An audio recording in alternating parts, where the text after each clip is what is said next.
కేకే గారు, ఎస్తేరు,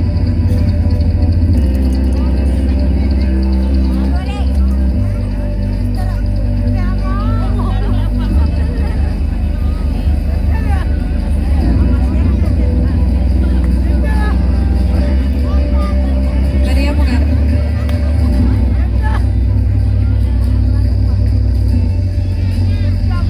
యేసు ప్రభు,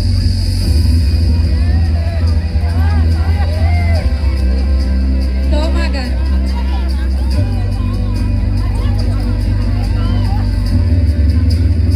స్టెఫను,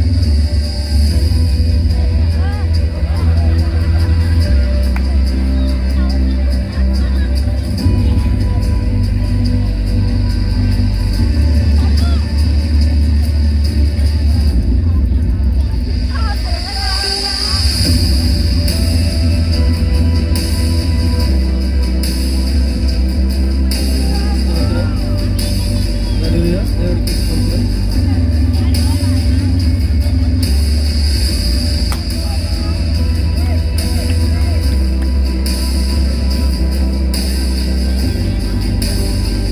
మన మధ్యలో మొట్టమొదటిగా మోషే గారు, ఆయన దేవునితో దేవుని యొద్ద 10 ఆజ్ఞలు పొందుకొని ఇశ్రాయేలు ప్రజలకు ఆజ్ఞలు ఇచ్చిన వ్యక్తి మోషే గారు.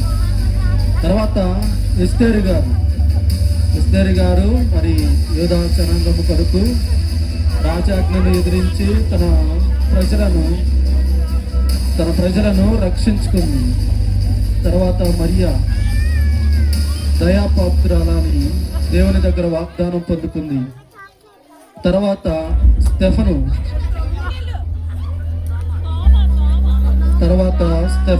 ఆయన దేవుని రాజ్య సువార్త కొరకు దేవుని సన్నిధిలో సువార్త ప్రకటించాడు. తర్వాత యేసు ప్రభు వారు ఆయన ప్రజలందరి కొరకు, మానవాళి కొరకు, మనందరి కొరకు తన రక్తాన్ని కలవరి శిలువలో ప్రాణం అర్పించాడు. తర్వాత తోమా గారు భారతదేశం కొరకు, మనం కాని దేశం కొరకు ఈ దేశం వచ్చి హతసాక్షిగా మార్చబడి మనందరి కొరకు సువార్త అందించిన వ్యక్తి తోమా గారు. వీళ్ళని ఒకసారి మనందరం జ్ఞాపకం చేసుకుని వీరి నిమిత్తమై ప్రార్థన చేద్దాం. అందరూ తలలు వంచినట్లయితే ప్రార్థన చేసుకుందాం. మహాపరిశుద్ధుడైన మా తండ్రి, కృప కలిగిన ఆయన, నీ పరిశుద్ధమైన ఘనమైన పాదాలకి వందనాలు, స్థుతులు, స్తోత్రములు ప్రభా. అయ్యా, బైబిల్లో ఉన్న ప్రభానైనా వ్యక్తుల గురించి నాయన వారిని ప్రభానైనా మాకు కనపరచుటకై ప్రభా, మా ఎదుటికు ప్రభానైనా మీరు నడిపించిన విధానాన్ని బట్టి మీకు వందనాలు. ఈ చిన్న బిడ్డలనైనా వారు చూపించిన ప్రభా వ్యక్తిత్వాలలో జీవించినట్లు కృప చూపెట్టండి. ఆ బిడ్డల ప్రభానైనా ఆ వ్యక్తులు ఏ విధంగా జీవించారో నీ కొరకునైనా ఆ విధంగా జీవించే కృపని బిడ్డలకు సహాయం దయచేయమని యేసు నామమున అడుగుచున్నాం తండ్రి, ఆమేన్. అందరూ క్లాప్స్ కొడదాం.